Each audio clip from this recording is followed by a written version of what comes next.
মালদা জেলার হরিশ্চন্দ্রপুর ১ নম্বর ব্লকের অন্তর্গত ভিঙ্গল গ্রাম পঞ্চায়েতের মিসকিনপুর গ্রামের পরিযায়ী শ্রমিক মতিকে বিজেপি শাসিত রাজ্য রাজস্থানে পিটিএ মারার অভিযোগ উঠেছে। আর ঠিক তার প্রতিবাদে এবার মৌন মিছিল লক্ষণপুর বাস স্ট্যান্ডে মৌন মিছিলে পা মেলান রাজ্যের প্রতিমন্ত্রী তাজমুল হোসেন, জেলা সভাপতি আব্দুর রহিম বক্সি, জেলা পরিষদের কর্মাধ্যক্ষ রবিউল ইসলাম, ছিলেন মার্জিনা খাতুন, জিয়াউর রহমান। বিজেপি শাসিত রাজ্যে কিছু বিজেপি নেতাকর্মীরা বাংলার মানুষকে সহ্য করতে পারছে না। কিছুদিন আগে বাংলার পরিযায়ী শ্রমিককে মারধর করে তার ভিডিও ভাইরাল করা হয়। এরপরই মিসকিনপুরের মতিকে মারধর করা হয়, ফলে তার মৃত্যু হয়। যদি এরপর বাংলার পরিযায়ী শ্রমিকদের উপর কোনো অত্যাচার হয়, সেটা তৃণমূল কংগ্রেস তীব্র প্রতিবাদ জানাবে। বক্তব্য রাখতে গিয়ে এমনটাই জানান জেলা সভাপতি আব্দুর রহিম বক্সি। এই মৌন মিছিল আমাদের চলবে। আজকে মতি ভাই দীর্ঘদিন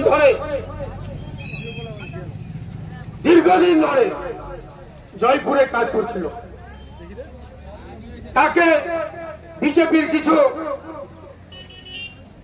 গুন্ডা বাহিনীরা সেই হিসাবে তাকে পিটিয়ে খুন করা হয়েছে এবং তার মৃত্যু হয়েছে।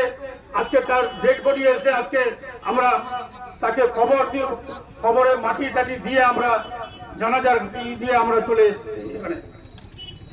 আজকে উত্তরপ্রদেশ, হরিয়ানা, রাজস্থান প্রত্যেকটা বিজেপি শাসিত রাজ্যে যে হিসাবে পরিযায়ী শ্রমিকদের উপর যে জুলুম, যেটা আমাদের রহিম বক্সি সাহেব বিস্তারিত ভাবে তিনি বলেছেন।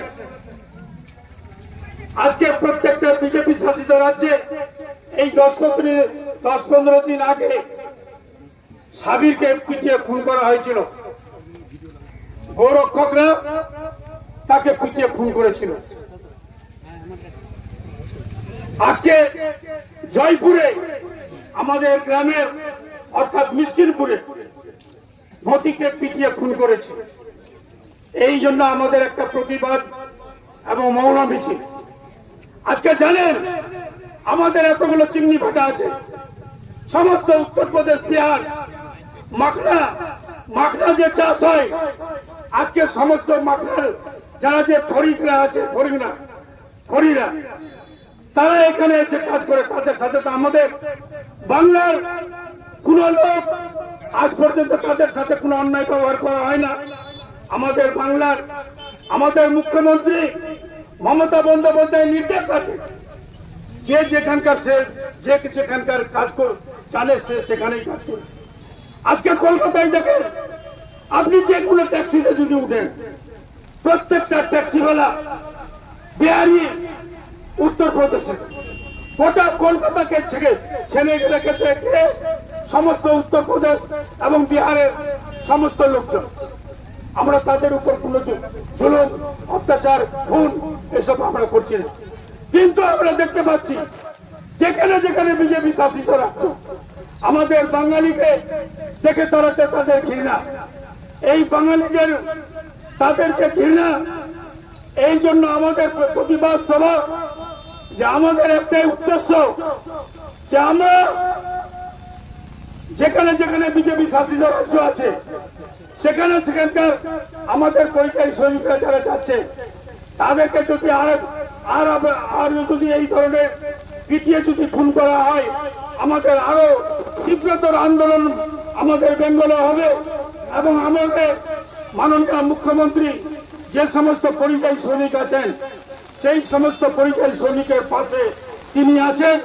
আজকে তার জন্য সমস্ত রকম ব্যবস্থাপনা করছে, তার পরিবারের পাশে থাকার জন্য আমাদেরকে তিনি নির্দেশ দিয়েছেন এবং সেই নির্দেশ অনুপাতে আমরা এখানে আজকে মিসকিনপুরে এসেছি। তার জন্য আমাদের যত রকম তার পরিবারকে আজকে 2,25,000 টাকার চেক দেওয়া হয়েছে, একটা মাইনরিটি দপ্তর থেকে বিধবার একটা ঘর দেওয়া হয়েছে এবং তার বিধবা ভাতা করা হয়েছে হবে, এবং প্রত্যেকটা জায়গায় এবং তার ছোট ছোট শিশুদের, ছোট ছোট যে দুটো বাচ্চা আছে তাদের জন্য আমাদের সরকার পাশে আছেন, আমরা পাশে আছি, আমাদের তৃণমূল দল তার পাশে আছে। হরিশ্চন্দ্রপুরের মিসকিনপুর গ্রামে আছি। এখানকার মতি শেখ 20 বছর ধরে কাজ করতেন রাজস্থানের জয়পুরে সোনার দোকানে। গত কয়েকদিন আগে তাকে বিজেপির দুষ্কৃতিকারীরা যেভাবে গোটা দেশ জুড়ে তারা যেখানে যেখানে বিজেপির রাজত্ব আছে সেখানে এইভাবে মানুষকে মেরে ফেলছে, তারা তাকে বাঙালি বলে খুঁজে বের করে এবং নৃশংসভাবে তাকে পিটিয়ে তাকে মেরে ফেলে। তার বাড়িতে মরদেহ এসেছিল। মুখ্যমন্ত্রী আমাদেরকে নির্দেশ দিয়েছিলেন, আমাদের মন্ত্রী তাজমুল হোসেন সাহেব, সাবিনা ইয়াসমিন, ডিএম সাহেব সবাই এসেছিলেন। আমরা প্রাথমিকভাবে তার হাতে একটা সাহায্য সরকারিভাবে দেওয়া হয়েছে 2,25,000 টাকা। ওর কৃষক বন্ধু টাকা সে পাবে, তার ভাতা করে দেওয়া হবে দ্রুতগতিতে, এবং তার দুটো ছেলেরা আছে তারও পড়াশোনার দায়িত্ব দিতে তারা মনে করে আমাদের সরকার এবং আমরা নিতে প্রস্তুত আছি। আমরা শুধু দুঃখের সাথে পরিলক্ষিত করছি যে গণতান্ত্রিক দেশ, ধর্মনিরপেক্ষ দেশ, সমাজতান্ত্রিক দেশের কথা বলা হয়েছিল আজকে সংবিধানে। সেই সংবিধানের পাতাটাকে 2014 সালের পর থেকে ছিঁড়ে ফেলে দেওয়ার চেষ্টা করছে কেন্দ্রে থাকা বিজেপি সরকার। এই ঘটনাগুলো শুধুমাত্র বিজেপিকে শাসিত রাজ্যগুলোতে হচ্ছে, যেহেতু কেন্দ্রে বিজেপির একজন অপদার্থ প্রধানমন্ত্রী আছেন এবং তার এই অঙ্গনে আজকে বিভিন্ন রাজ্যে এই ধরনের দুষ্কৃতিকারীদের জন্ম হচ্ছে। এই কয়েকদিনের মধ্যে হরিয়ানাতে একজনকে মেরে ফেলা হয়েছে, তাকে সাব্বিরকে পিটিয়ে ছবি দেখানো হচ্ছে, মারা হচ্ছে এবং ছবি দেখানো হচ্ছে। আজকে মতি ভাইকে মারা হলো। আর হরিয়ানার যখন মারা হচ্ছে, মুখ্যমন্ত্রীকে জিজ্ঞাসা করা হচ্ছে, সামনে ভোট আছে, ভোট তিনি পার করতে হবে। তিনি বলছেন যে এই ধরনের গৌরক্ষককে সমস্ত ধরনের নিরাপত্তা দেওয়ার দায়িত্ব আমাদের, আমরা মামলাতে যাবো না, নিরাপত্তা দিব তাদেরকে। আমরা ভাবতে আশ্চর্য লাগছে আমরা কোন দেশে বাস করি, কীভাবে আমরা বাস করছি। এর তীব্র বিরোধিতা করছি। আর আমরা আবারও বলছি যে আগামী দিনে যদি এই ধরনের রক্ষাজনক ঘটনা বিজেপিরা বন্ধ না করে, তাহলে পশ্চিমবঙ্গে যে সমস্ত বিজেপিরা বাস করছে এবং যারা এ ধরনের উস্কানিকে মদত দিচ্ছে তাদেরকেও আমরা ছেড়ে কথা বলবো না। আন্দোলন তীব্র থেকে তীব্রতর হবে, আর মোদি ভাই তৈরি হবে, সাব্বির ভাই তৈরি হবে এখানে, এটা বলে রাখছি।